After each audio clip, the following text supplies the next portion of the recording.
Hey guys, tonight we drift into a world that's equal parts dusty prophecy, family drama, and that awkward feeling when you realize your life might already be written in some cosmic to-do list. You trudge through sun-baked streets of ancient Greece, feeling the weight of curses, oracles, and kings who definitely should have read the fine print.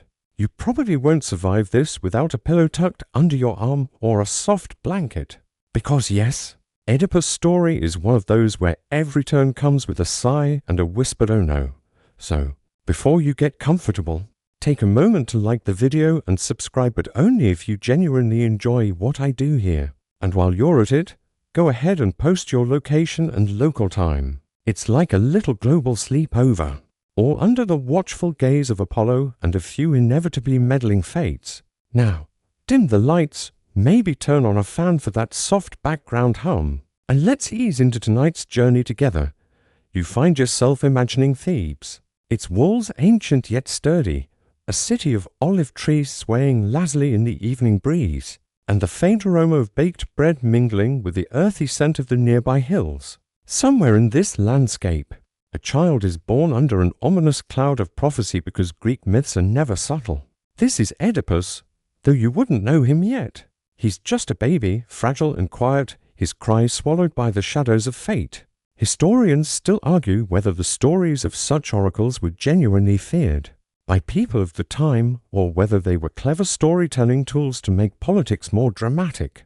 Either way, the oracle's words are clear: this child is destined for tragedy, specifically a prophecy that involves patricide and incest. Yikes. Even as you picture this tiny figure, abandoned on a mountainside, there's a certain dark humor in imagining someone as tiny and helpless as a newborn, supposedly holding the fate of entire cities in their future hands. Fringe historians sometimes speculate that the Oracle of Delphi might have had a flair for dramatic exaggeration, maybe even secretly enjoyed the moral panic caused by their predictions. Yet, from the parents' point of view, there's panic. And panic is real enough that they make a heart-wrenching choice that will echo through generations. And so, our story begins in the soft dusk of a Greece that's equal parts beautiful and terrifying. With a curse already whispering its intent, you trudge along in your imagination to the grand hall of King Laius and Queen Jocasta of Thebes, where worry twists the air like smoke from a hearth fire. The oracle has spoken, and its words cling to every corner like an unwelcome guest. Your son, it says, will kill you and marry your wife. You can practically see the parents' eyebrows knit together in horror, their minds spiraling through every preventative scheme. Historians still argue whether such prophecies were treated as literal inevitabilities, or more like cryptic riddles to be interpreted with caution. But in any case, panic is universal. Laius, likely pacing like someone waiting for a thunderstorm to pass, mutters plans that sound cruel even to you, a distant observer. The infant must be abandoned. The palace servants exchange glances that mix dread with resignation. You probably wouldn't want to be a servant in this household. You'd be running errands, while imagining the tiniest human in the world is your boss's future doom. Jocasta, on the other hand, vacillates between maternal instinct and a fear that cuts deeper than any dagger, and you can almost hear the whispers of her worry weaving through the marble corridors. Curiously, Greek myths are full of such extremes.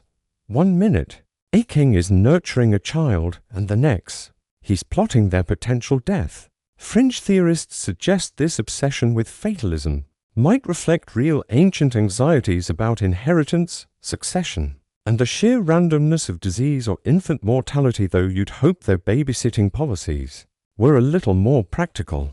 In the story, Laius's decision is immediate. The baby must be taken far from the palace and left where the gods can decide. He hands the child to a loyal servant, a shepherd who isn't quite sure whether to feel honored or horrified. You can sense the tension in the air as the prophecy hangs over everyone, like a storm cloud refusing to move. Even now, imagining the baby wrapped in rough linen, carried away into the wild.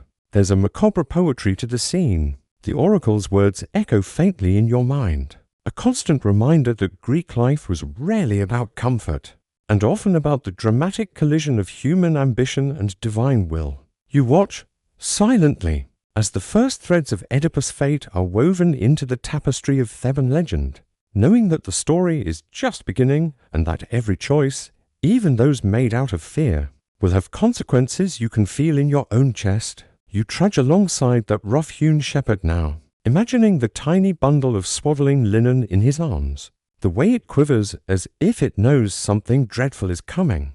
The mountain air is sharp, filled with the scent of pine and the distant bray of goats, and somewhere far below, the city of Thebes carries on oblivious. Baby Oedipus, blissfully unaware of the heavy prophecy dangling above him like a sword, is laid gently on a bed of stones, tied loosely to prevent him from rolling off the slope. It's a precarious cradle, and you can't help but shiver a little, thinking about the randomness of survival. Historians still argue whether such abandonment stories were symbolic warnings about fate, or reflections of actual practices in times of dynastic anxiety. But either way, it makes for a dramatic story. Fringe details creep in here, because some scholars suggest that the shepherd may have whispered protective charms, muttering to the infant with barely a sound, as if the world's misfortune could be bargained with. You imagine the baby stirring, little hands stretching into the cold air, the first tiny protests of a life that refuses to be ignored. And yet, for all the drama, it's easy to imagine a modern parent watching this scene and thinking, you could just not abandon him, you know? But that's the thing about Greek myths, they operate under rules that feel cruelly arbitrary, almost as if human fear is a character in its own right. As you picture the shepherds trek down the mountain, carrying this unwanted yet precious child, there's an almost cinematic quality, clouds parting, a hint of sunlight on the rocks, and the faint sound of distant sheep bleating like an oddly comforting chorus. The shepherd knows that each step carries the weight of destiny, even if the infant does not. Fringe theorists sometimes speculate that these narratives were a way for ancient Greeks to explore the tension between human decision and divine will, like a morality play. Written into the very bones of the land, you can almost feel the tiny heartbeat of the child syncing with the rhythm of the mountain, a fragile pulse that hints at resilience, luck, or maybe just cosmic irony. Eventually, the shepherd reaches the outskirts of Corinth, where another set of hands will claim the infant. And in your mind, you can see the soft irony. Oedipus is being saved from one fate only to be nudged, ever so slightly, toward the very life the prophecy predicted. This is how Greek myths lull you into thinking about inevitability, by making the universe feel both protective and cruel at the same time, like a lullaby sung with one eye open. You trudge through the city streets of Corinth now, imagining the shepherd weaving through crowded marketplaces, dodging baskets of olives and stray chickens, the infant swaddled snugly in his arms. The sun casts long shadows across the cobblestones, and merchants shout about fish so fresh it practically swims back into the sea. Somewhere above it all, the gods, or at least the idea of them, are watching, which is both comforting and a little unnerving. The baby, still blissfully unaware of the curse that hangs over him, is about to experience the first twist of fate, being rescued and adopted by a kindly Corinthian royal household. Historians still argue whether such adoption tales were literal or merely narrative devices to emphasize the inevitability of prophecy. Fringe interpretations suggest that these mythic rescues might have originated from stories about actual child exchanges or fosterage practices, but let's be honest, nobody really wants to imagine ancient bureaucrats filling out paperwork for divine interventions. You can picture the Corinthian king and Queen Polybus and Merope receiving the shepherd with a mixture of surprise and curiosity, like, oh, a baby, and he's supposedly cursed? Well, let's take him anyway. Why not? There's something quietly hilarious about the audacity of fate. 1 minute, Oedipus is abandoned to die, and the next, he's swaddled in silk or at least clean linen and treated like a miniature prince. You follow the baby as he grows, his first cries turning into coos, his tiny fingers curling around anything within reach. The city hums around him, a lullaby of merchants, blacksmiths, and street urchins, all oblivious to the swirling prophecy that shadows this child. Fringe historians love to point out that myths like these often emphasize the tension Between nurture and nature, a child might be raised lovingly, yet the seeds of destiny sprout regardless. You can almost see the queen tucking him in at night, unaware that she is cradling the person who will one day sit on the throne of Thebes, and maybe give the city headaches that no amount of royal wisdom could prevent. And here's a detail you might enjoy. Ancient Corinthians were known for their vibrant pottery and athletic festivals, and Oedipus would have grown up among chariots, horses, and early experiments in theatre, unknowingly absorbing culture that would shape his identity.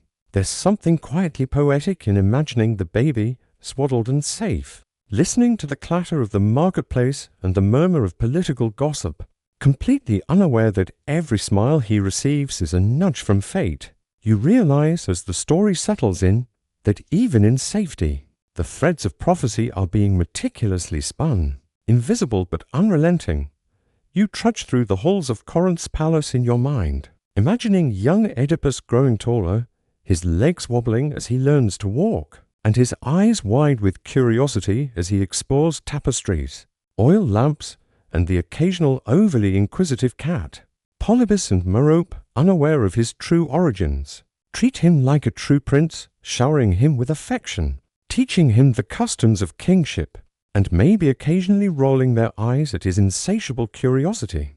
It's funny in a slightly tragic way, because even in a household brimming with care, destiny doesn't need an invitation. Historians still argue whether such tales of royal adoption reflect real practices in ancient Greek courts or whether they were narrative devices meant to heighten dramatic tension. Fringe theories suggest that this type of adoption story may have roots in actual folk practices, placing children in the care of strangers to hide illegitimate births, or to protect them from political intrigue. You can almost picture the young Oedipus, blissfully unaware, tugging at the hems of servant robes, asking endless questions about statues and insisting on learning how to hold a bow. All the while the seeds of tragedy are quietly germinating. And isn't there a little comedic irony here? The baby, saved from certain death by human hands, is being meticulously groomed for a life that the gods, or perhaps narrative inevitability, have already decided will be turbulent. By the time he is old enough to understand the basics of Corinthian etiquette, he is already haunted by whispers of prophecy, at least in the back of your mind if not in his. There's a tension that scholars love to debate. Did Oedipus's fate unfold because of divine will, or because human curiosity and pride nudged him along every step of the way? You can imagine him running through palace gardens, chasing shadows cast by olive trees, the scent of fragrant herbs filling the air, utterly oblivious that one day the very road beneath his feet will bring him face to face with destiny. Even the daily life in Corinth has its subtle lessons: athletic training, exposure to debates among philosophers, and perhaps the occasional theatre rehearsal, all tiny nudges molding him into a capable, clever, and unknowingly doomed man. Fringe historians often speculate that these mythic details mirror real Greek concerns about education, upbringing, and the balance between nurturing and the inescapable pull of fate. As you picture Oedipus laughing with palace children or challenging tutors with endless questions, there's a sweetness that feels almost cruel, because the audience knows that all of this care, all of this comfort, is only temporary. You can almost sense the faint hum of destiny threading through the palace walls, ready to remind everyone that no matter how much love surrounds him, some paths cannot be avoided. You trudge alongside Oedipus as he grows into a young man, now taller, stronger, and brimming with restless curiosity. He paces the palace corridors late at night, tracing patterns in the marble floors, wondering why he occasionally dreams of strange, shadowy figures and ominous voices.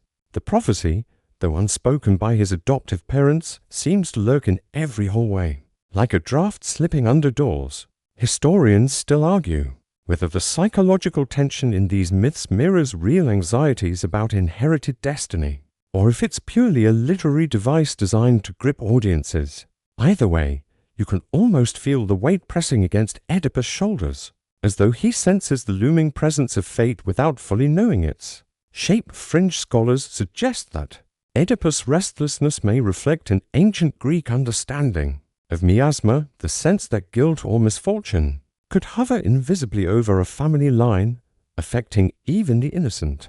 You can see him wandering palace gardens at dusk, the sun low and bleeding golden light across olive groves, his thoughts turning inward. He asks questions no tutor can answer, probes corners of the city that seem quiet for a reason, and occasionally wrestles with a gnawing feeling that he does not fully belong. In a modern sense, it's almost like he's an anxious teen, pacing while Spotify playlists of epic mythic soundtracks fill his imagination, though obviously, ancient Greece had no Spotify, just the epic recitations of poets wandering city squares. By now, Oedipus has begun noticing inconsistencies in the stories told by servants, the subtle glances of his adoptive parents, and a faint unease that the life he's been raised in may not be his own. His personality brims with intelligence and pride, the same traits that will later allow him to solve the Sphinx's riddle. There's also a hint of arrogance, a confident edge to the way he moves through the city,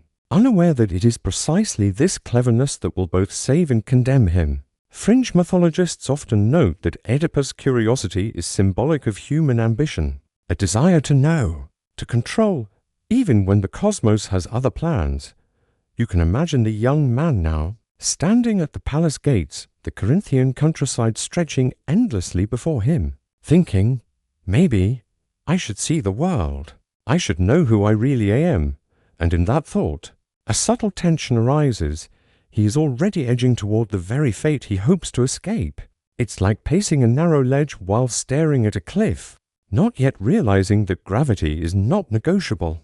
The air smells faintly of drying herbs and baking bread. Birds flit through the morning sky. And yet, in every sensory detail, there's a whisper of destiny. Historians still argue whether these narrative cues reflect real Greek philosophical concerns about self-determination, or if they're just clever dramatic foreshadowing. But either way, you can feel the tension coil, ready to spring. You trudge alongside Oedipus as he makes the fateful decision to leave Corinth, driven by that gnawing, inexplicable urge to escape a destiny he cannot yet define. Picture him slipping through the palace gates at dawn, the city still cloaked in a soft haze, the smell of wet stone and fresh bread lingering in the air. His sandals scuff against the cobblestones, each step a small rebellion against an invisible hand steering his life. Historians still argue whether Greek myths intended such journeys as literal warnings against hubris, or as meditations on the inescapability of fate. But either way, it's a tension you can feel pressing in your chest. Fringe interpretations suggest that Oedipus' flight mirrors a common motif in many cultures, the wanderer seeking truth, destined to stumble upon what he most fears. You can imagine him walking along dusty roads flanked by olive trees, the horizon glowing pink with early morning light, feeling both exhilaration and unease. Every sound, the clip-clop of his sandals, the distant bleat of a goat, the rustle of leaves seems amplified, as if the world itself is aware of the prophecy. There's a subtle irony in the air. Oedipus leaves Corinth to avoid killing his father, yet every mile he puts between himself and Polybus unknowingly brings him closer to Laius. The countryside stretches endlessly, offering both freedom and foreboding. He encounters shepherds and travelers, the occasional mule train, and scenes of everyday life that contrast sharply with the cosmic weight pressing on him. You can almost smell the herbs used to scent the travelers' satchels, and hear the faint laughter of children playing by roadside streams. Historians still debate whether these details and myths are accurate reflections of Greek rural life, or narrative embellishments meant to heighten suspense. But the effect is vivid enough to make you feel the journey beneath your own feet. And here's a quirky thought. Some fringe scholars propose that the roads themselves in Greek storytelling are almost sentient, like threads woven by the fates, guiding characters inexorably toward their destinies. You can picture Oedipus pausing at a crossroads, the sun climbing higher, shadows stretching long and thin across the earth, unaware that the path ahead is precisely where he will meet the man fated to be his father. There's a tension in this scene, a kind of quiet dread, like holding your breath and realizing the water under the bridge isn't deep enough to save you from the fall. It's exhilarating and tragic all at once, and you can feel yourself drawn forward, step by step, Into the story's inevitable collision, you trudge with Oedipus to that fateful crossroads, the dust curling in soft spirals around his feet, sunlight falling sharp on the stones, and the wind whispering through sparse olive trees like some half-heard warning.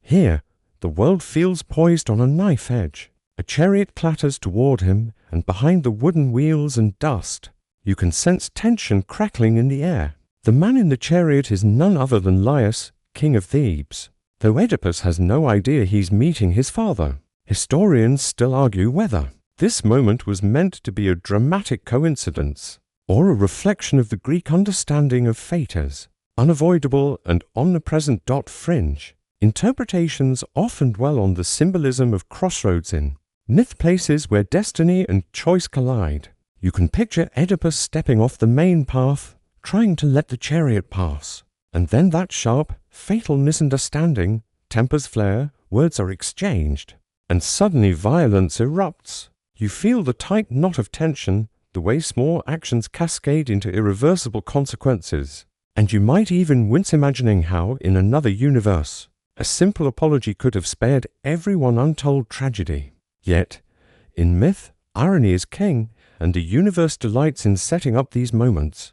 There's an almost cinematic feel here, the chariot wheels grinding against stones, dust motes hanging in the golden light, the heat radiating off the sun-baked ground, and Oedipus brimming with pride and temper, striking first. Fringe scholars suggest that the Greeks might have used such encounters to dramatize moral lessons. Uncontrolled anger and impatience can carry devastating results. And here's the cruel twist you already feel in your chest. In defending himself, Oedipus unknowingly fulfills the very prophecy he has been trying to escape. Even as you watch the confrontation unfold, you notice tiny details that hint at future calamities: the pattern of blood, the direction of the bodies, the echo of Oedipus' voice bouncing off the hills. The tension is unbearable yet hypnotic. Historians still debate whether the myth's purpose was more cautionary or reflective, teaching that no matter how clever or determined a person is, some paths are pre-written, and in your imagination you can hear the faint sigh of the universe, like it's silently applauding the inevitability of the scene. This is the moment where fate, choice, and tragedy collide at a dusty crossroads under the hot Greek sun. You trudge through the aftermath of that violent encounter, imagining the stillness that falls over the dusty crossroads. Oedipus stands, chest heaving, staring at the motionless form of the man he has just struck down. The irony is brutal. He has killed Laius, his father, without knowing it, fulfilling the first part of the dreaded prophecy. Historians still argue whether the Greeks intended these accidental patricides as moral lessons about temper and impulsiveness, or as dramatic devices, illustrating the inescapability of fate. Either way, you can feel the weight pressing down, heavy and inevitable, like the sun overhead, relentless and impartial. Fringe scholars often note that the crossroads itself is a symbolic device, a meeting place of choices, chance, and cosmic humor. You can almost smell the dust, hear the distant bray of a goat, and feel the heat radiating from the earth mingled with the subtle metallic tang of blood. Oedipus, unaware of the full significance of his act, is a bundle of shock, guilt, and curiosity. There's a faintly tragic comedy here. The man walks away thinking he has defended himself from ruffians, completely oblivious to the fact that he has stepped directly into the prophecy's snare. Even more poignant are the bystanders, perhaps a shepherd or traveler, who might have witnessed the clash and murmured in awe or fear. You can imagine them telling tales later, embellishing the story with every retelling, as is human nature, blending fact, rumor, and legend into a version that echoes through Thebes for years. Fringe interpretations suggest that these moments emphasize the role of perception in myth. Fate is as much about how events are witnessed and remembered as it is about the events themselves. There's a strange tension here, one that keeps you awake in your imagination. Oedipus continues down the road, heart-pounding, thinking he has acted justly, unaware that the universe has ticked another box on its cosmic to-do list. The scene drifts like a slow cinematic pan across a landscape that is simultaneously beautiful, quiet, and charged with quiet dread. Historians still debate whether the Greeks saw such acts as warnings or inevitabilities. But for you watching the story unfold, it's impossible not to feel the tragic weight and ironic humor interwoven with every dusty step Oedipus takes. The prophecy is no longer abstract, it has begun to bleed into reality. You trudge into Thebes, sensing the hum of anticipation and unease in the city's streets. Imagine the city walls rising from the sun-baked earth, banners fluttering lazily in the wind, and townspeople moving through markets, unaware that the man who just killed their king is walking among them. Thebes has been plagued by the Sphinx, a creature of riddles and terror, and the people are desperate for a savior. Historians still argue whether the Sphinx legend originated as a reflection of real societal fears, perhaps pestilence or invasion, or purely as a narrative device to heighten drama, but either way, the city is tense. French scholars point out the peculiar symbolism of the Sphinx, part woman, part lion, and often depicted with wings. It represents a puzzle the community must collectively solve both literally and metaphorically. You can picture Oedipus stepping into the bustling city square, ears catching murmurs of fear, the faint scent of baked bread mixing with the earthy odor of the marketplace, and realizing that Thebes' fate, much like his own, is teetering on the edge. There's a quiet thrill here. A hero is needed, a city cries out, and the stranger with hidden destiny moves forward, unaware of the full consequences of his past actions. Even the architecture seems alive in this scene. Narrow alleyways winding toward the palace, courtyards shaded by olive trees, the echo of conversations bouncing off stone walls. Oedipus, clever and alert, notices patterns, the way people avert their gaze, the whispered fear that fills the air. Fringe interpretations sometimes suggest that these details were included to heighten suspense, and to underscore that a city's problems often reflect the hidden sins and unacknowledged tensions of its leaders. And as you watch, it's hard not to appreciate the narrative irony. The man who unknowingly killed his father is now walking into a city in crisis, ready to solve a riddle that will elevate him. Even as destiny tightens its grip as Oedipus nears the palace and the Sphinx's domain, the air thickens with anticipation. You can almost hear the quiet hiss of the wind through cracks in the city walls, the faint murmur of anxious citizens, the scent of fear mixed with olive oil and roasting meat. Historians still debate whether such vivid sensory details in myths were intended to make stories more memorable or to simulate psychological tension in audiences. Either way, Thebes waits, holding its collective breath, for a stranger who will bring hope, ignorance, and inevitably the first signs of a tragedy that will ripple across generations. You trudge closer to the Sphinx, feeling the tension coil like a spring in the narrow streets of Thebes. The air is thick with a mix of fear and anticipation, and the scent of roasted lamb mingles oddly with the stench of uncertainty. Citizens peer from windows and doorways, anxious whispers bouncing off stone walls. Historians still argue whether the Sphinx's riddle was a symbolic representation of human intelligence and cunning, or whether it reflected real cultural anxieties about outsiders and crises. Either way, the monster sits perched above the city gates, silent and watchful, wings folded neatly against its massive body, eyes glinting with a predatory patience. Fringe theories suggest that the Sphinx may have been inspired by ancient hybrid deities, or guardians in Egyptian or Near Eastern art, a creature both feared and revered. You can see it now, tail coiling around stone, claws scraping lightly against the pavement, its gaze fixed on Oedipus with an almost predatory curiosity. And here's the subtle humor. The Sphinx thinks it's in control, perched above the city like a high school hall monitor with a vendetta, while Oedipus, completely unaware of its full power, strolls forward with a mixture of confidence and curiosity. The riddle itself is a curious mix of logic and cunning. The Sphinx demands an answer. Under threat of death, you can imagine the scene as almost cinematic, the monster's shadow stretching across the plaza, the hum of anxious breath from citizens, the faint clink of jewelry as people wring their hands. Fringe historians point out that riddles in myths often symbolize challenges of leadership, intellect, and adaptability. Solving them represents the hero's readiness to assume responsibility. For Oedipus, The stakes are personal, societal, and unknowingly cosmic. You notice the tension in Oedipus' posture, the subtle way his fingers twitch, mind racing as he considers the Sphinx's challenge. He is clever, attentive, and deeply human in his approach, qualities that will both save him and further entwine him with fate. The crowd holds its collective breath, time stretching with each thought and step.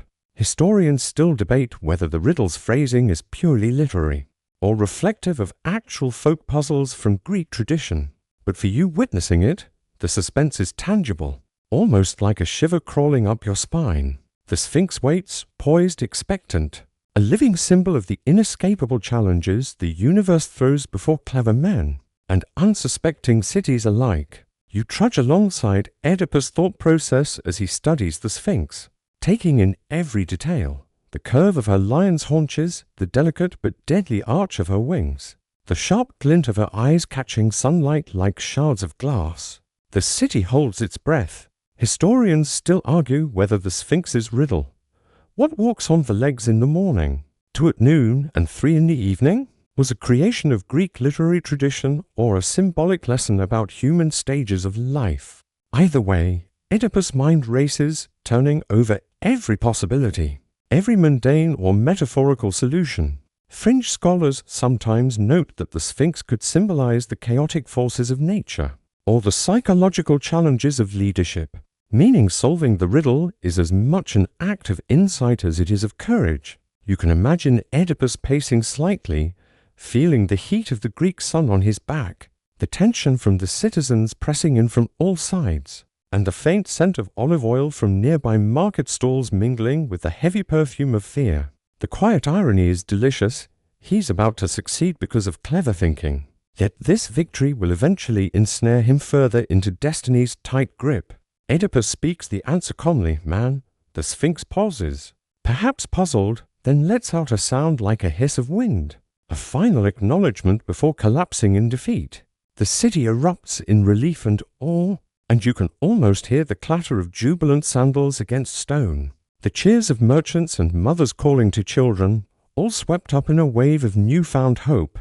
Fringe interpretations point out that the Sphinx's riddling and subsequent death might symbolize the triumph of intellect over brute terror, or the transition from chaos to civic order. It's a moment of clarity, a brief sunbeam in a story that rarely lets the light linger. You notice the subtle humor in Oedipus' triumph.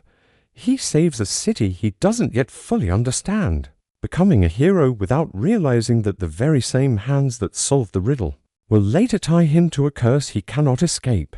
Historians still debate whether such episodes were intended to explore human agency, or simply to entertain with suspenseful storytelling. You can sense as he walks through the streets now, the city's adoration like a tangible cloak around him, the faint odor of roasted meats and dust blending into an intoxicating mix of power and responsibility. Every step forward is another thread weaving him tighter into fate, a delicate balance between heroism and the inevitability of tragedy. You trudge with Oedipus through the jubilant streets of Thebes, sensing the mixture of relief and awe radiating from every citizen. Merchants momentarily forget haggling over fish and olives, children peek from doorways, and even the guards lower their spears in cautious admiration. Historians still argue whether such mythic marriages were purely literary devices, symbolizing political consolidation, or whether they reflect actual practices of rewarding heroes with civic privileges and marriages. Either way, Oedipus is led to the palace, where he encounters Jocasta, Queen of Thebes, whose presence immediately adds a complex, ironic layer to the story. Fringe interpretations sometimes note the darkly comedic irony in this arrangement. Oedipus unknowingly marries his mother, fulfilling part of the prophecy he has been trying to avoid. You can picture the initial moments, the queen, regal and composed, offering him welcome, Oedipus responding with humility and pride, both unaware of the invisible strings pulling them into tragic entanglement. There's a faint humor, almost absurd in its sophistication, like watching a cat chase its own tail while plotting world domination. Yet beneath that humor is a pulse of tension, a quiet drumbeat reminding you that fate in Greek myth is rarely kind. The wedding itself is a mixture of celebration and subtle foreboding. Olive branches decorate the halls, servants bustle about, and the aroma of roasted meats fills the air, blending oddly with the weight of destiny. Fringe historians speculate that these mythic depictions of royal weddings emphasize social order and civic legitimacy. Oedipus' union strengthens the kingly line while simultaneously deepening the narrative irony. You can imagine him exchanging vows with Jocasta, both smiling politely, unaware that the gods or narrative inevitability have already drafted a script. Neither of them can escape. There's a sensory richness here, the shimmer of gold jewelry in the sun, the soft rustle of silk garments, the faint scent of jasmine from palace gardens. You notice Oedipus' mind, already sharp, noticing patterns in ceremonial customs, the loyalty of advisors, and the subtle anxiety in Jocasta's eyes, a prelude to the hints of unease that will surface later. Historians still debate whether these narrative cues were designed to teach moral lessons, or simply to heighten dramatic tension. But for you observing, it's impossible not to feel the delicious blend of triumph, irony, and latent dread. Oedipus has achieved heroic fame and marital reward, yet every accolade is a step deeper into the prophecy's inexorable web. You trudge through the early years of Oedipus' reign in Thebes, sensing the fragile rhythm of prosperity that blankets the city. Olive trees sway gently in palace gardens. The air is thick with the aroma of bread baking in communal ovens, and the hum of daily life carries a sense of cautious optimism. Thebes flourishes under his rule, markets bustle, citizens follow civic laws more diligently, and even minor crimes seem to wane under the presence of a competent, intelligent ruler.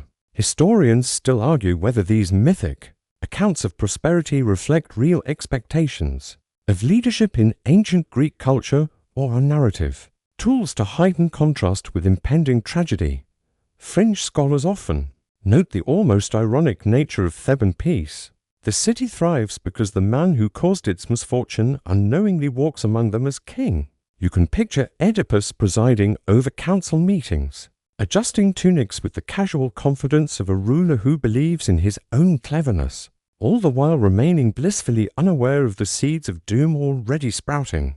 There's a subtle humor in imagining him lecturing advisors about civic duty, unaware that his own history will soon upend everything he believes he controls. Life in Thebes carries sensory richness, the smell of olive oil mixing with dust from the roads, the clatter of children's sandals against stone pavements, and the faint scent of incense drifting from temples. Fringe historians speculate that these details symbolize civic order and stability, emphasizing that human diligence can flourish temporarily even in the shadow of fate. Citizens cheer Oedipus during festivals, unaware of the irony that their savior is entangled in a prophecy darker than any sphinx riddle. Even in moments of apparent serenity, subtle hints of trouble ripple beneath the surface. Servants whisper of distant oracles, travelers bring rumors of illness in surrounding regions, and Jocasta, quietly perceptive, senses that the threads of destiny are tightening. Historians still debate whether these narrative cues were meant to instill moral lessons about vigilance, or simply to amplify dramatic suspense. For you observing, the contrast is palpable, a city thriving under capable leadership, yet tension lingers like the faint echo of distant thunder across the hills. Oedipus' wisdom, bravery, and intelligence are on full display, but the invisible hand of fate is never far behind, ready to reclaim what is inevitably his. You trudge alongside Oedipus as a shadow creeps into Thebes. A mysterious plague descends, striking cattle, crops, and citizens alike. The air is heavy with the smell of sickness and smoke from funerary fires, the streets quieting as fear spreads more effectively than any messenger could. Historians still argue whether these plagues in myth reflect actual historical epidemics, or are symbolic devices representing moral or political decay within the city.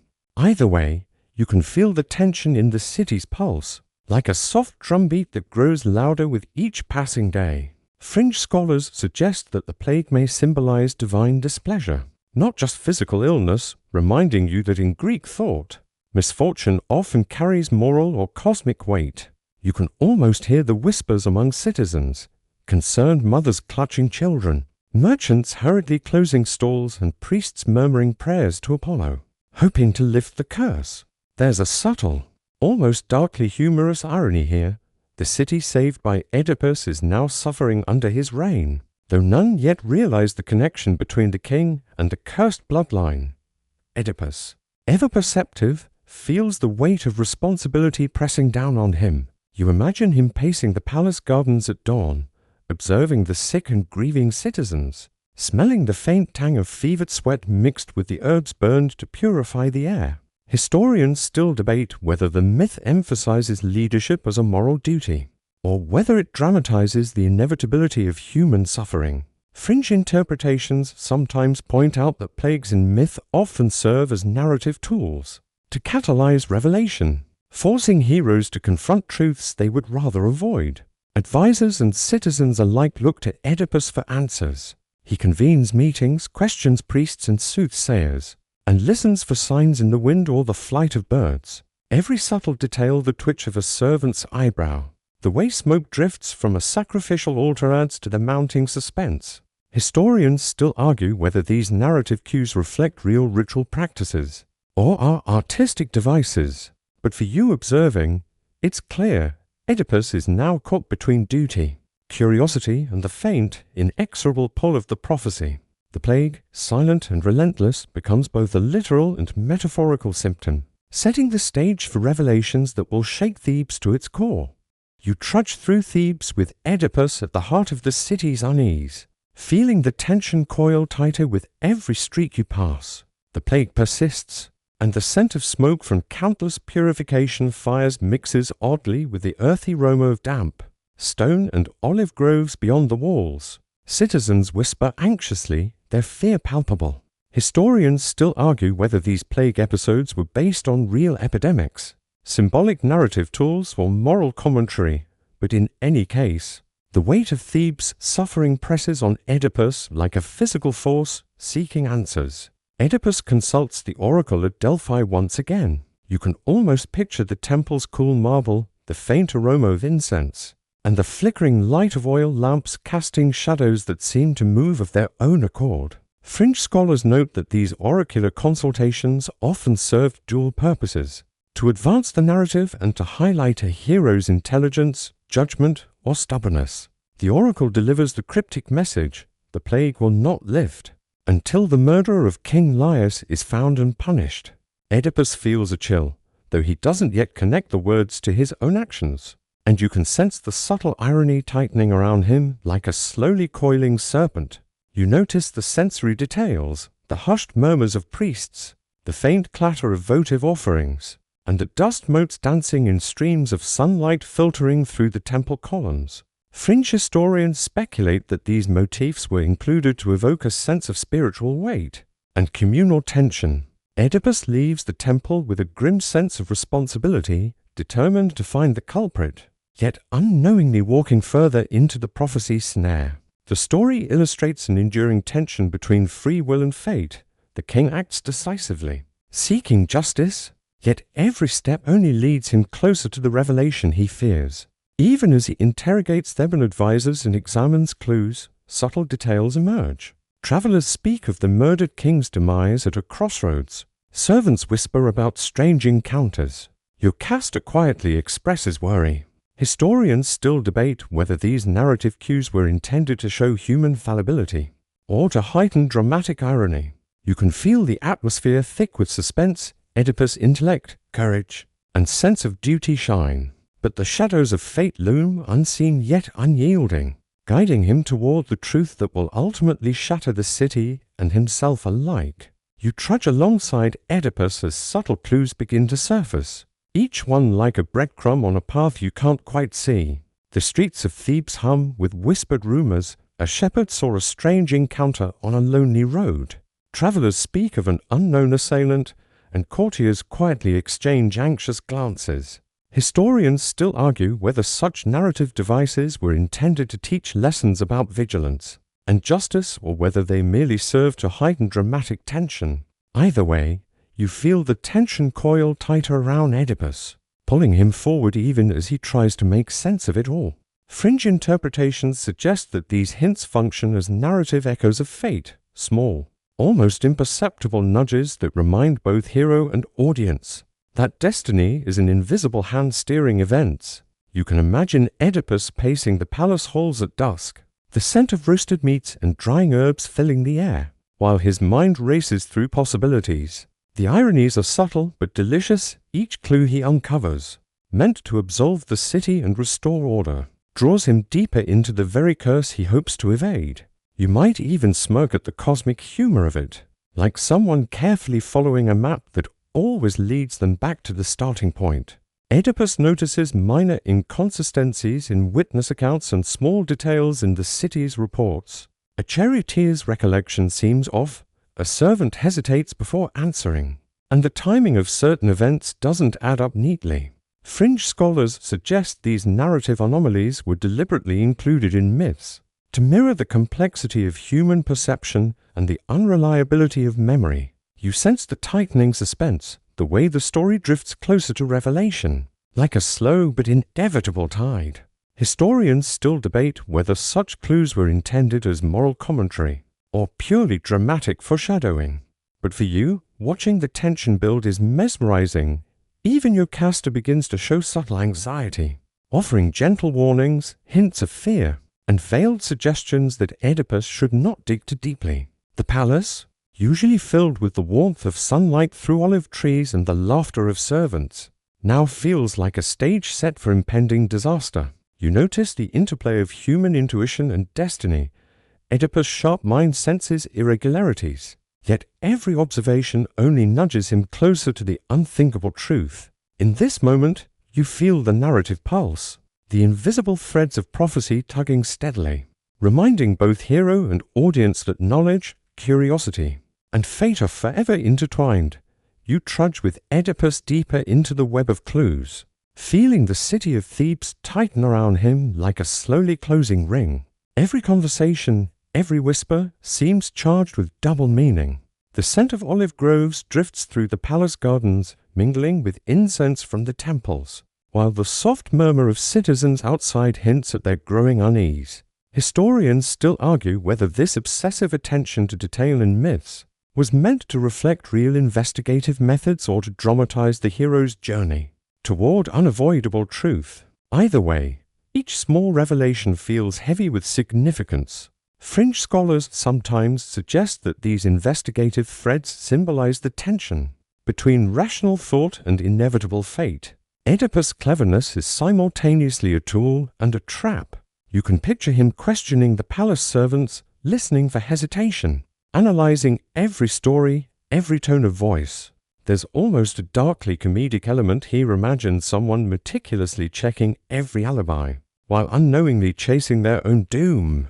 The audience, unlike Oedipus, knows the full irony, and that knowledge hangs like a ghost in the room. Hints accumulate. The charioteer's story aligns strangely with distant rumors. The shepherd's testimony seems incomplete, and minor inconsistencies in palace records begin to nag at Oedipus' sharp mind. Fringe interpretations argue that these seemingly minor details are narrative pressure points, deliberately placed to force the hero to confront the inevitable. You notice the palpable tension in the palace air, the crackle of nervous energy, the soft rustle of curtains, and the subtle rhythm of Oedipus pacing echoing through the halls. Historians still debate whether such narrative layering was a storytelling convention or an early exploration of psychological complexity. Your caster, sensing that Oedipus is drawing dangerously close to truth, tries to divert him, offering reassurances, half-truths, and warnings cloaked in maternal concern. The air grows heavy with unspoken fear, like a storm about to break over the city. You can imagine Oedipus, alert and relentless, piecing together fragments of information, unaware that every step, every deduction, only tightens the invisible snare around him. The tension is almost tactile, pressing in from the walls, the gardens, and the streets, reminding you that in Greek myths, knowledge is often both a blessing and a curse. You trudge with Oedipus as the threads of his investigation begin to converge, each piece of evidence tugging him closer to the unbearable truth. The city of Thebes seems to hold its breath with him. Merchants pause mid-sale. Children stop their games, and the faint aroma of herbs burned for protection mingles with the dust from sun-baked streets. Historians still argue whether these mythic investigative sequences reflect actual Greek ideas of justice and inquiry, or whether they serve primarily as dramatic tension in storytelling. But for you watching, the suspense is unmistakable. Fringe scholars highlight the almost obsessive focus on minor details, the shepherd's hesitations, the charioteer's contradictory statements, and the subtle inconsistencies in Yocasta's recollections. You can picture Oedipus pacing the palace halls, his brow furrowed, fingers brushing over scrolls and ledgers, trying to make sense of the tangled web of information. The irony is delicious and cruel. Each insight, each deduction, draws him closer to confirming the very prophecy he has spent his life trying to avoid. It's like watching someone follow a roadmap that leads directly into a trap they don't yet see. The palace itself seems alive with tension, the faint creak of doors, the shuffle of anxious servants, the distant clatter of sandals on stone floors. Fringe interpretations suggest that the attention to sensory detail in Greek myth emphasizes the hero's heightened perception and intelligence, qualities that will both save and condemn him. You can almost smell the mix of incense, sweat, and dust, each detail enhancing the creeping dread that coils through the narrative. Historians still debate whether such narrative choices were intended to mirror human cognition, or simply to amplify dramatic irony for audiences. Even Yocasta, usually composed, shows cracks in her calm demeanor, her subtle glances betraying worry, her soft warnings hinting at knowledge she cannot fully disclose. You notice the interplay of human intuition and prophecy. Oedipus' analytical mind is sharp, yet his very skill ensures that he will uncover truths that are both devastating and unavoidable.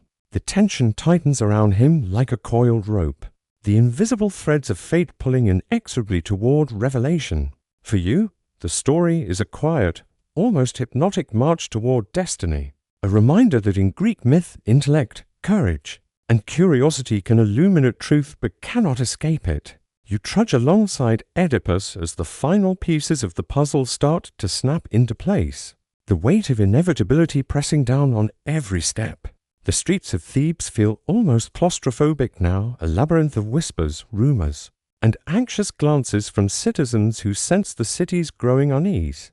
The faint aroma of incense and roasting meats from the market mingles with the earthy scent of the stone walls, making the atmosphere both mundane and heavy with portent. Historians still debate whether Greek myths intended such scenes to mirror real investigative tension or to serve primarily as dramatic suspense. Either way, you feel the inexorable pull of fate tightening around Oedipus like a vice. Fringe scholars often point out that these convergences of clues serve a dual purpose. They highlight Oedipus' intelligence while simultaneously underscoring that human agency is ultimately subordinate to destiny. You can imagine him retracing conversations, replaying events in his mind, and beginning to see patterns he hadn't noticed before: the shepherd's reluctance, Yocasta's subtle evasions, the charioteer's carefully chosen words. There's a grim, almost darkly humorous irony. His own cleverness is the instrument that will reveal the truth, even as it condemns him. The sensory details deepen the tension, the soft scrape of sandals on marble floors, the faint murmur of anxious citizens outside the palace, the occasional distant bleat of a goat, remind us that life continues even as the story tightens around him. Fringe interpretations suggest that these details not only build suspense, but also symbolically reflect Oedipus' heightened perception. He notices everything, yet cannot avoid the consequences. Historians still debate whether such elaborate foreshadowing reflects real cognitive observations, or is purely narrative artistry.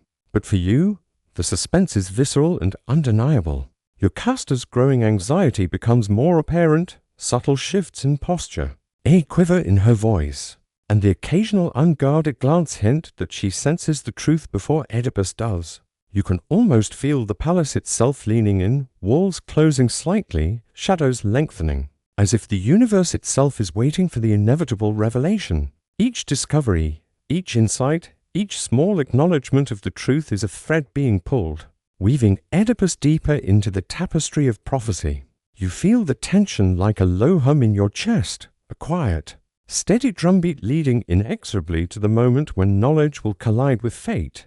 You trudge with Oedipus as the full weight of suspicion begins to settle in. A subtle pressure in the air that makes every corridor feel narrower and every glance feel loaded. The streets of Thebes hum quietly outside the palace, olive trees rustling in a warm breeze, the scent of baked bread mingling with the faint tang of incense. Historians still argue whether this methodical accumulation of clues mirrors actual Greek investigative reasoning or serves purely as narrative tension to heighten audience engagement.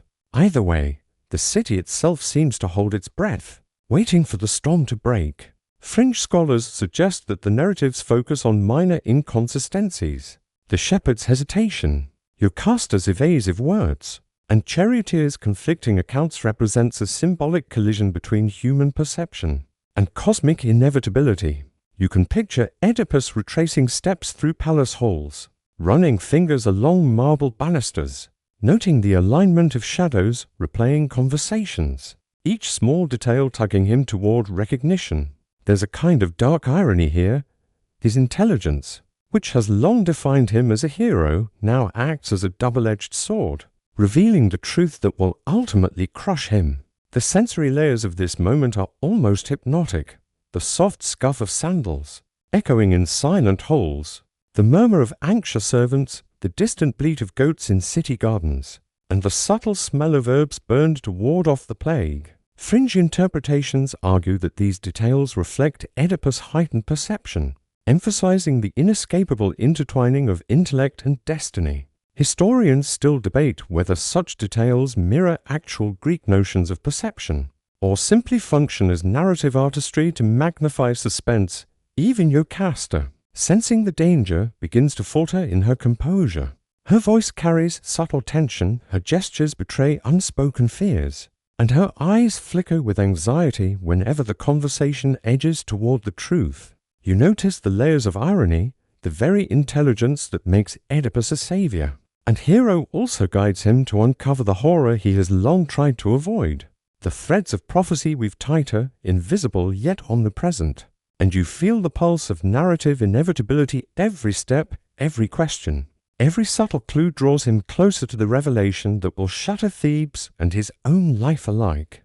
You trudge with Oedipus into the palace's inner chambers, the air thick with tension and the faint, lingering scent of incense and herbs used to purify spaces. Every corner seems to hold a whisper, every shadow a silent reminder that the threads of destiny are tightening. Historians still debate whether the meticulous unraveling of evidence in myths like Oedipus is meant to reflect actual investigative reasoning in ancient Greek culture, or whether it is primarily a dramatic device to heighten suspense and moral weight. Either way, you feel the oppressive pull of inevitability wrapping around the hero like an invisible cloak. Fringe interpretations emphasize the almost ritualistic nature of gathering clues, the shepherd's hesitant testimony, Yocasta's indirect warnings, and the charioteer's uneasy admissions which serve as symbolic mirrors for human attempts to understand the unknowable. You can picture Oedipus moving carefully through the corridors, notes and reports in hand, eyes darting to subtle inconsistencies, his mind a whirlwind of deduction, reflection, and quiet dread. There's an almost grim humor here. His sharp intellect, once his greatest strength, now acts as the very instrument of his unraveling. A cruel irony that Greek myths delight in revealing. The sensory environment deepens the suspense, the cool touch of polished marble, the faint creak of wooden doors, distant echoes of murmuring citizens beyond palace walls, and the subtle tang of dust and burned offerings. Fringe scholars argue that these elements heighten the narrative's psychological realism, drawing the audience into Oedipus' mounting anxiety. Historians still debate whether such narrative layering was intended to explore cognitive processes, or simply to create dramatic tension, but the effect is unmistakable. You can almost feel the pulse of fate, tightening with each observation and deduction. Yocasta, increasingly unsettled, begins to plead subtly, urging Oedipus to let certain matters lie, her voice almost trembling as she hints at truths she cannot directly speak. You notice the narrative irony. The very hero who solved the Sphinx's riddle and brought order to Thebes is now facing the ultimate puzzle himself. The palace seems to close in, shadows stretching like fingers, the air thick with expectation and dread. You feel every step with him, the invisible threads of prophecy tightening inexorably, leading toward the moment when knowledge, fate, and tragedy will collide in full revelation. You trudge deeper into the palace as Oedipus begins piecing together the full scope of his past, each fragment of testimony and rumor converging into a terrifying clarity.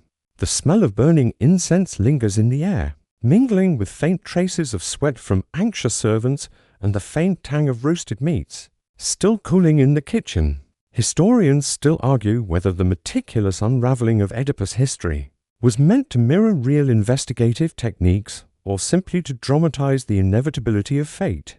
Either way, the tension is suffocating, palpable in every corridor and chamber. Fringe scholars often suggest that the narrative deliberately emphasizes human perception versus cosmic inevitability. Oedipus' intelligence guides him to discover truths that the gods or fate already decided. You can imagine him moving through rooms, replaying conversations, noting inconsistencies, and mentally retracing events from his youth, each observation pushing him closer to the horrifying recognition. There's a subtle, almost grim humor in this. The hero who solved a riddle to save a city is now solving the ultimate riddle himself, and the solution is unbearable. The sensory layers are rich and evocative. The faint echo of sandals against marble, the whisper of curtains in draughty halls, and the dusty scent of ancient scrolls and stone walls. Fringe interpretations suggest these details immerse the audience in the hero's psychological state, heightening suspense while reflecting human anxiety about the unknown. Historians still debate whether these narrative cues mirror Greek philosophical concerns about knowledge and ignorance or are purely dramatic constructs. Designed to intensify the story's tension, Yocasta's anxiety grows almost unbearable. Her voice trembles, gestures become unsteady, and she attempts subtle obfuscations to protect both herself and Oedipus. You sense the narrative irony, the very traits that made Oedipus a hero: curiosity, intelligence, and persistence are now leading him straight into the revelation he fears most. The palace feels alive with suspense, shadows stretching long across the marble floors, as the invisible threads of prophecy pull tighter. Every whispered hint, hesitant confession, and subtle clue builds toward the unavoidable climax, and you feel the quiet dread coil in your chest alongside Oedipus, a slow, inevitable tightening toward revelation. You trudge with Oedipus as the puzzle pieces of his life begin to snap into an unbearable pattern. The palace is heavy with the muted tension of those who sense the coming storm, the faint rustle of curtains, the quiet shuffle of servants' sandals on marble floors, and the subtle smell of incense mingled with dust. Historians still argue whether these narrative devices reflect real investigative techniques, or were created solely to heighten suspense and dramatic irony.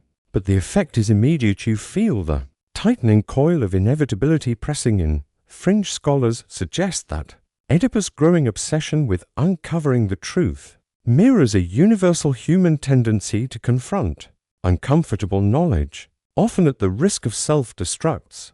You can picture him poring over testimonies, recalling fleeting interactions from his youth, the shepherd's evasions, the charioteer's account, and Yocasta's subtle hints, each detail amplifying a creeping sense of dread. There's a dark humor in imagining him meticulously connecting dots, while unaware that he himself is the final, horrifying piece of the puzzle.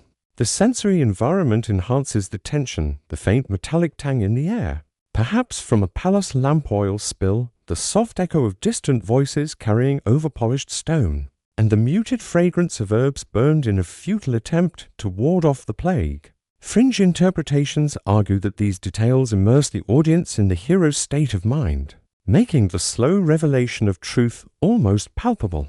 Historians still debate whether such careful layering of sensory and psychological elements was intended as educational, moral, or purely dramatic.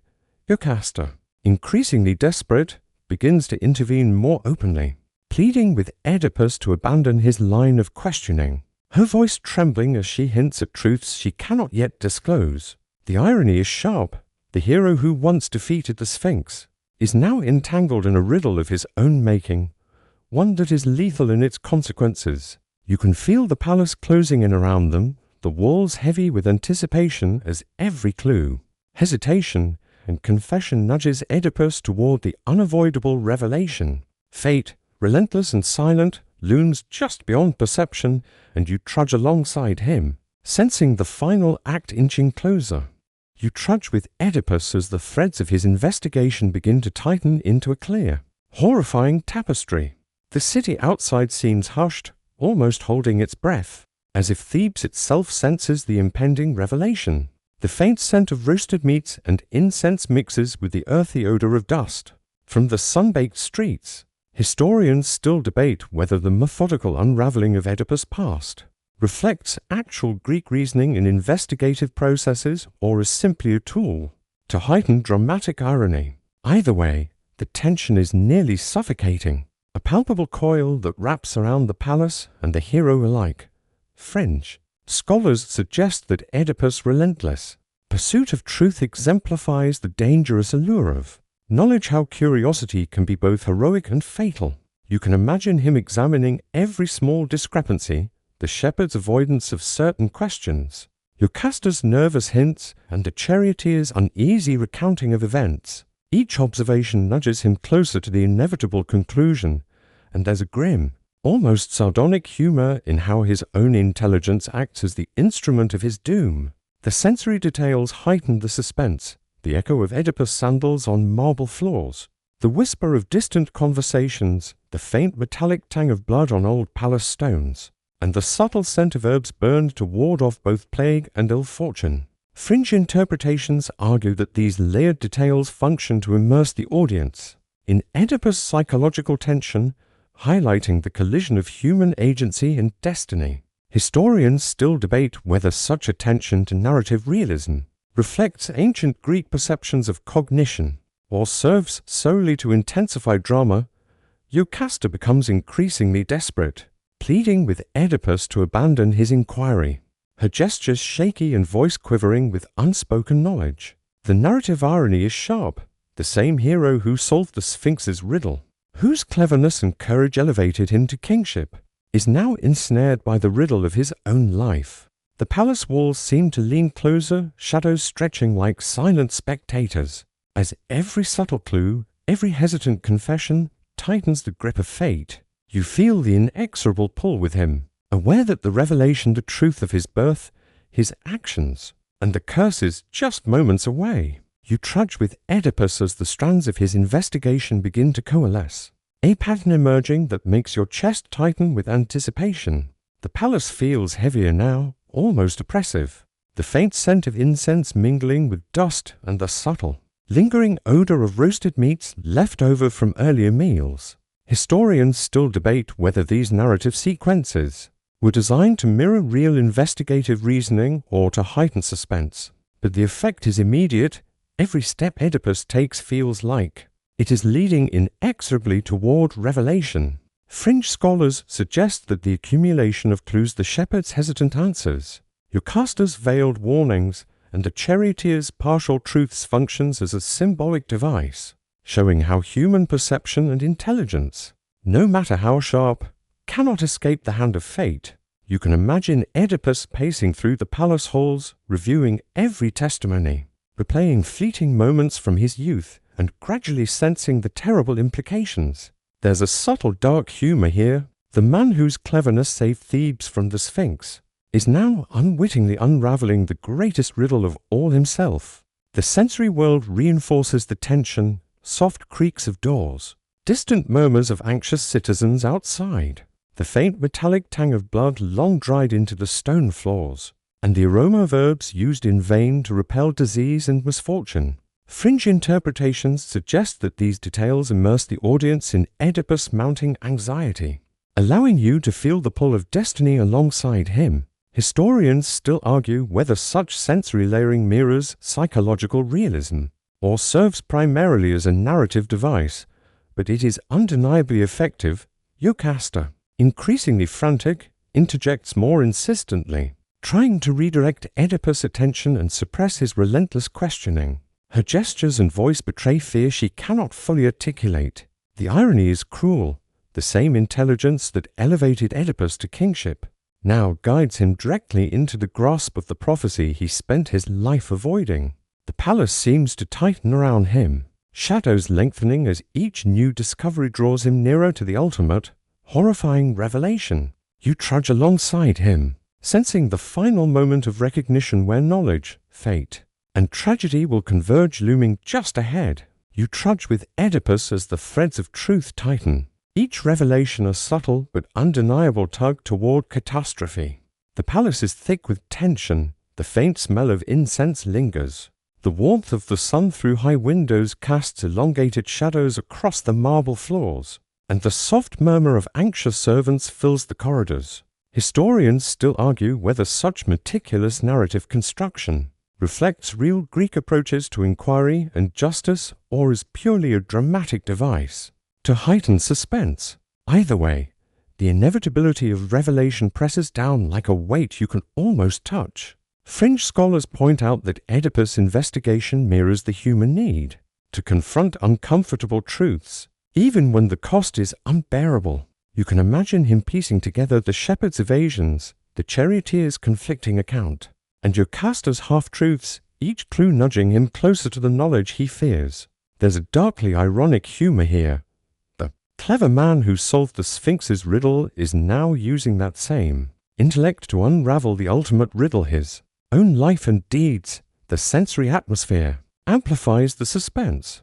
The soft scuff of sandals against stone, the faint metallic tang that lingers in palace corridors, the whisper of curtains in drafty rooms, and the subtle scent of herbs burned in desperate rituals to protect the city. Fringe interpretations suggest that these layers of detail place you, the audience, squarely inside Oedipus' psychological tension, making every step toward revelation feel visceral.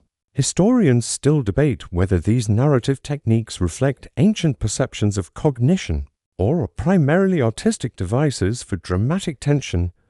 Jocasta's anxiety becomes almost unbearable. Her voice trembles, gestures grow erratic, and her attempts to divert Oedipus' investigation increasingly fail. The irony is razor-sharp. The very traits that made him Thebes' hero, curiosity, intelligence, and courage, now ensnare him in the prophecy he has long tried to avoid. Shadows stretch across the palace halls like silent spectators, the air thick with unspoken dread, and you feel every step with him as the final strands of fate coil around Oedipus. The moment of recognition, the ultimate collision of knowledge, destiny, and tragedy, is nearly upon you. You trudge with Oedipus as the horrifying truth begins to crystallize, each clue snapping into place like shards of glass forming a jagged picture. The palace seems almost alive with tension, the faint scent of incense, the lingering aroma of roasted meats, and the soft, nervous rustle of servants moving about create a charged atmosphere. Historians still debate whether these meticulous narrative structures were meant to mimic actual investigative reasoning or function solely to heighten suspense. But for you, the pull of inevitability is undeniable. Fringe scholars note that the convergence of testimonies, the shepherd's hesitant admissions, the charioteer's partial truths, and Jocasta's subtle evasions represents the collision between human perception and the unyielding force of fate.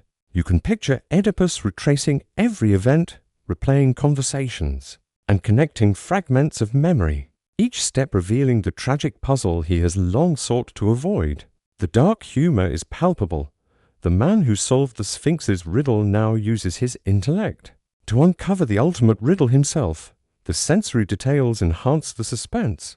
The soft echo of sandals on marble floors, the faint metallic tang of blood ingrained in stone, the whisper of curtains in drafty hallways, and the subtle scent of herbs burned to stave off misfortune. Fringe interpretations argue that these details immerse you directly in Oedipus' psychological state, making the slow realization of truth almost tangible. Historians still debate whether these layers reflect authentic Greek concerns about cognition and moral insight or serve purely as narrative devices. But the tension is immediate and suffocating. Jocasta's attempts to intervene grow desperate. Her voice wavers, gestures become frantic, and her pleas to halt the investigation become more insistent, yet Oedipus presses forward, his mind relentless. The cruel irony is sharp, the very traits curiosity, intelligence, Courage that made him a hero now drive him toward a revelation that will destroy him. Shadows stretch across walls, silence punctuates every movement, and the invisible threads of prophecy pull tighter, guiding both Oedipus and the audience toward the inevitable collision of fate, knowledge, and tragedy. You trudge with Oedipus as the last threads of the puzzle begin to snap sharply into place, the weight of realization pressing down like a stone in your chest. The palace feels suffocating now, the faint aroma of incense and herbs mingling with the dry, dusty scent of sun-warmed stone. Historians still debate whether the unfolding of these revelations mirrors ancient Greek notions of justice and inquiry or exists primarily as dramatic artistry. Either way, the inevitability is palpable. You can almost feel the tension vibrating through the walls. Fringe scholars often note that the accumulation of small, almost imperceptible details, the shepherd's evasions, Jocasta's subtle hints, the charioteer's partial admissions symbolizes the collision of human intelligence with inexorable fate. You can picture Oedipus retracing events, replaying conversations, examining discrepancies, and slowly realizing the horrifying truth: he is the killer of Laius, the very man whose death triggered the plague, and his wife Jocasta is also his mother. The dark irony is exquisite, a tragic punchline to a story that began with cleverness and heroism. The sensory environment reflects the psychological tension, the soft echo of Oedipus' footsteps on marble floors, the whisper of curtains stirred by a subtle draught, and the faint metallic tang in the air that hints at blood and inevitability. Fringe interpretations suggest that these details immerse you in the hero's mental state, making the slow, horrifying recognition almost tangible. Historians still argue whether such attention to sensory layering reflects genuine ancient concerns about human cognition or is purely narrative craft. Jocasta, now fully aware of the truth, becomes frantic. Her voice shakes, gestures become desperate, and she pleads with Oedipus to stop searching, trying in vain to prevent the inevitable confrontation with destiny. The irony is piercing. The very intelligence and courage that once saved Thebes now lead Oedipus directly into catastrophe. Shadows stretch long across the palace halls, and every soft sound the scrape of sandals. The whisper of a servant feels amplified, a reminder that prophecy has been patiently, inexorably waiting. You trudge alongside him, sensing the final collision between knowledge, fate, and tragedy drawing nearer. The culmination of all that has been quietly building since the Sphinx first posed her riddle. You trudge with Oedipus as the horrifying truth finally strikes like lightning through the palace halls. The prophecy he has spent his life evading has been fulfilled in every gruesome detail. The air is heavy and still, scented faintly with incense and the residual tang of burned offerings, mingling with the musty warmth of stone corridors. Historians still debate whether the narrative's careful unraveling was intended to reflect cognitive processes or purely to heighten dramatic irony.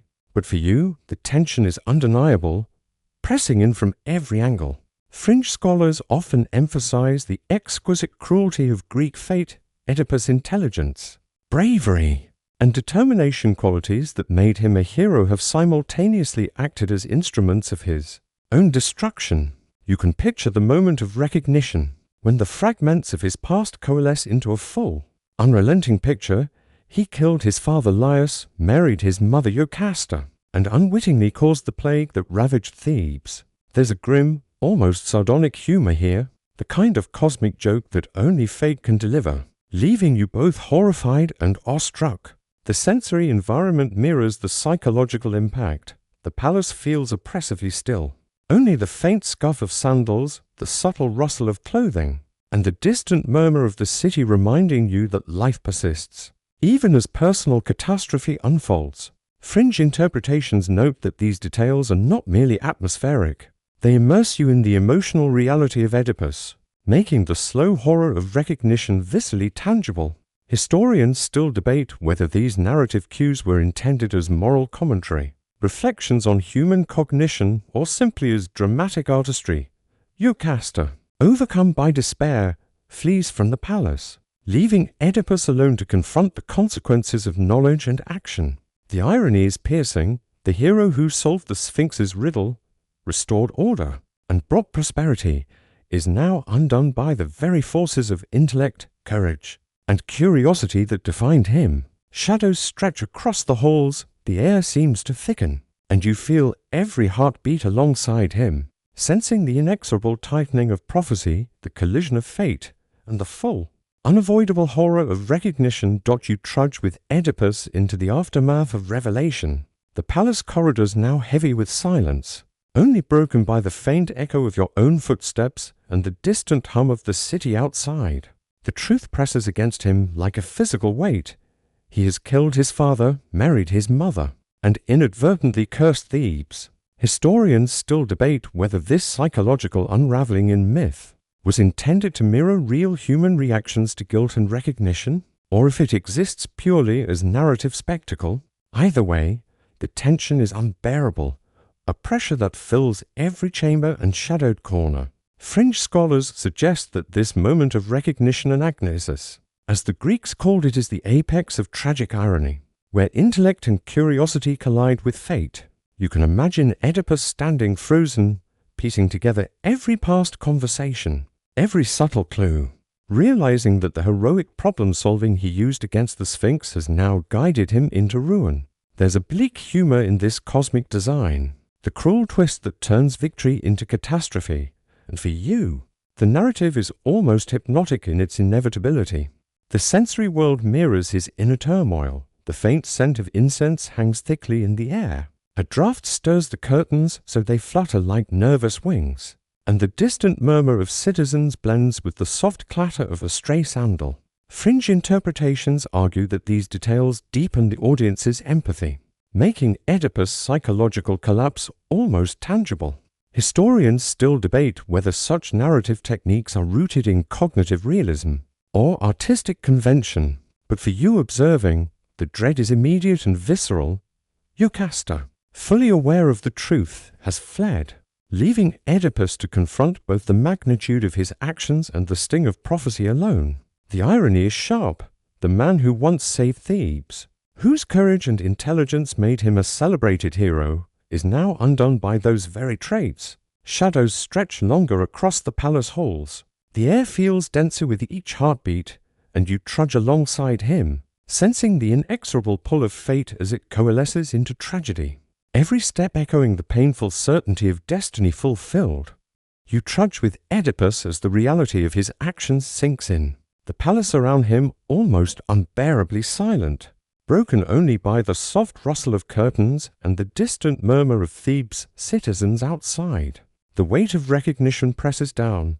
The man who once solved the Sphinx's riddle, who thought himself clever and capable, now understands the full horror of his past. Historians still debate whether this psychological unraveling, known as anagnosis, was meant to reflect real human experience or was primarily a dramatic device, but its impact is immediate and suffocating. Fringe scholars suggest that Oedipus' obsessive pursuit of truth exemplifies the human tendency to confront knowledge even when the consequences are devastating.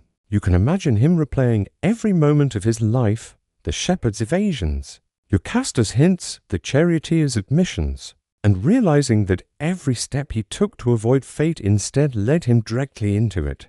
The irony is almost perverse, darkly humorous in a way that only Greek tragedy can manage, as his cleverness and courage qualities that once saved lives have paved the path to ruin. The sensory environment heightens the psychological tension, the faint metallic tang lingering in palace corridors, the soft creak of sandals on marble, the subtle aroma of incense mingling with dust, and the almost imperceptible warmth of sunlight falling across stone floors. Fringe interpretations argue that these details immerse the audience in Oedipus' mental state, making the recognition of truth viscerally tangible. Historians still debate whether such attention to sensory layering reflects genuine cognitive realism, or is a purely narrative device. But for you, the dread is palpable. Jocasta, overcome by despair, has fled, leaving Oedipus alone to confront the consequences of fate and knowledge. The cruel irony remains: the very intelligence, courage, and determination that made him a hero now force him to reckon with a reality too terrible to bear. Shadows stretch like silent witnesses, The air is thick with unspoken dread, and you trudge alongside him, feeling every heartbeat, every tremor, every reluctant step towards self-inflicted punishment, as the threads of prophecy wrap inexorably around him, tightening with a silent, unstoppable inevitability. You trudge with Oedipus as the full emotional weight of recognition crushes down, each memory, each revelation, striking like a hammer against fragile understanding. The palace is still, almost unnaturally so.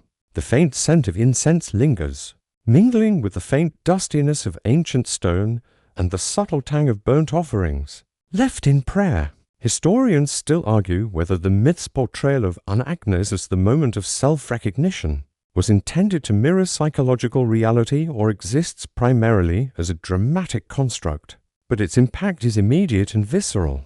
Fringe scholars note the exquisite cruelty of fate in Greek myth, Oedipus' intellect. Courage and persistence, once lauded, are now instruments of his undoing. You can imagine him replaying the shepherd's evasions, the charioteer's hesitations, and Jocasta's subtle warnings, each detail aligning perfectly to confirm what he most fears. There's a dark, almost sardonic humor in the cosmic design. The hero who solved the Sphinx's riddle now confronts the ultimate puzzle himself, and the solution is catastrophic. The sensory details intensify.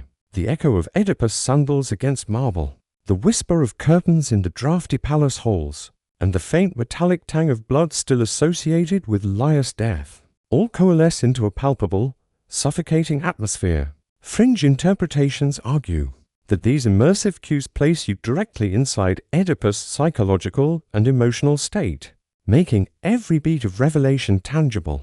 Historians still debate whether such narrative layering reflects genuine cognitive insight, or is primarily a tool of suspenseful storytelling.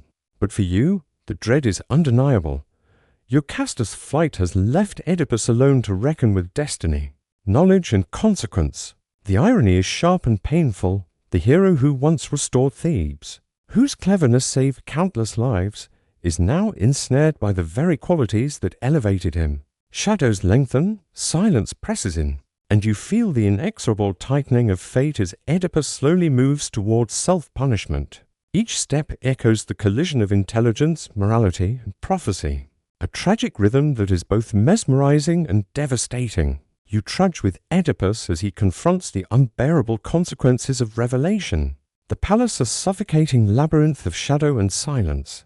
The faint tang of incense still lingers, interwoven with the earthy scent of stone and faint traces of herbs once burned for protection. Historians still debate whether this meticulous depiction of psychological unraveling Oedipus' Unagnesis was intended as a reflection of real human cognition or solely as a tool for dramatic effect. Regardless, you feel the crushing inevitability of fate in every step, every glance, every heartbeat. Fringe scholars highlight the cruel precision of Greek tragedy, Oedipus' intelligence and curiosity, which solved the Sphinx's riddle and brought order to Thebes, now illuminate his own guilt and doom. You can imagine him pacing the palace, recalling fragments of conversations, replaying fleeting images from his past, each piece coalescing into the horrifying truth. The dark irony is exquisite. The very tools of heroism become instruments of self-destructs. It's almost comedic in a grim, cosmic way, if your stomach could handle it. The sensory world mirrors his inner turmoil, the soft echo of Oedipus' sandals across marble, the distant murmur of Thebes outside the palace walls, the whisper of curtains in drafty halls, and a faint metallic tang that reminds him and you of blood and consequence. Fringe interpretations argue that these details immerse the audience directly in Oedipus' psychological state, making the recognition of his deeds shockingly tangible. Historians still debate whether such layering reflects authentic cognitive insight, or is purely dramatic artistry, but its effect is undeniable. In a final, desperate act of self-awareness and despair, Oedipus blinds himself with the brooches from Jocasta's gown. The act is shocking yet symbolically resonant. The hero who solved riddles now cannot face the world he helped shape. The irony is almost unbearable. The very faculties that once defined him have guided him into irrevocable punishment. Shadows thicken, the palace seems to close in, and you trudge alongside him, sensing the inexorable pull of fate and the devastating consequences of knowledge. Destiny and tragic human choice all converging in a single, shattering moment, you trudge with Oedipus as he staggers through the halls of Thebes. Blind and disoriented, the palace now a labyrinth of shadow and silence. The faint scent of incense still lingers, mingling with the earthy aroma of stone and the subtle, lingering tang of herbs burned in desperate rituals. Historians still debate whether the vivid portrayal of Oedipus' punishment was meant to mirror real human psychological responses to trauma, or exists primarily as dramatic artistry. Either way, the weight of fate, knowledge, and consequence presses down with every step, palpable and suffocating. Fringe scholars often emphasize the symbolic resonance of his self-inflicted blindness. The hero who solved the Sphinx's riddle now turns inward, punishing himself in a literal and figurative attempt to escape the truth he has unveiled. You can picture him groping through the corridors, guided only by memory and instinct, the world reduced to sound, scent, and the texture of stone under his fingers. There's a grim, almost perverse humor in the cosmic design. The very intelligence, courage, and persistence that defined him now serve as instruments of his suffering. The sensory environment reinforces the tragedy, the soft shuffle of sandals, the faint echo of distant voices in the empty halls, the whisper of curtains in the drafty palace, and the occasional clatter of a fallen object, all converging to create a palpable atmosphere of despair and isolation. Fringe interpretations argue that these details immerse the audience fully in Oedipus' psychological and emotional state, making his suffering vivid and immediate. Historians still debate whether such narrative layering reflects cognitive realism or is purely artistic, but the effect is undeniable. You feel the inexorable pull of fate with every step he takes. The citizens of Thebes watch in a mixture of horror, awe, and pity, recognizing the fulfillment of prophecy and the tragic consequences of human curiosity. The irony is sharp.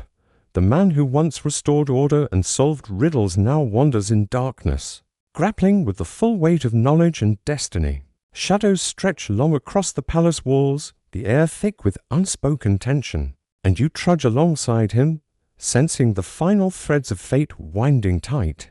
The story slows, every movement languid, every sound amplified, as the final lesson of Oedipus' life intelligence, courage, and curiosity cannot evade destiny settles into quiet. Haunting inevitability, the air around you softens now, the tension of the palace fading like mist under the morning sun. You trudge slowly alongside Oedipus, though his steps are guided more by memory than sight, and your own movement seems to match the rhythm of a world settling into quiet reflection. The sharp scents of incense, herbs, and sun-baked stone become muted, almost comforting, as if the palace itself exhales after the long, relentless unfolding of tragedy.